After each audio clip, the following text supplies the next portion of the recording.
Masih ingat Melda Savitri yang diceraikan suami jelang pelantikan PPPK?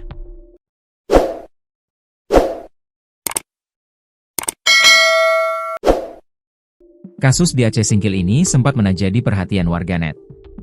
Sebab, Melda Savitri diceraikan jelang suaminya, JS akan dilantikan sebagai PPPK. Padahal selama ini, Melda Savitri yang menafkahi dua anaknya. Melda Savitri merupakan pedagang sayur dan gorengan.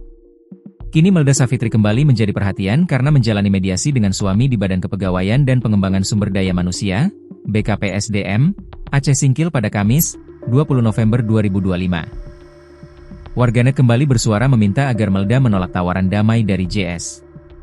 Isu ini seketika menyulut sorotan tajam dari publik yang sejak awal bersimpati dan memberikan dukungan masif kepada Melda. Kedatangan Melda ke BKPSDM dilakukan sebagai tindak lanjut dari kasus perceraiannya. Peraturan pemerintah mewajibkan adanya izin atasan dan mediasi resmi di instansi kerja bagi seorang aparatur sipil negara, ASN, atau PPPK yang ingin bercerai, sebuah prosedur yang diduga tidak dipatuhi oleh JS.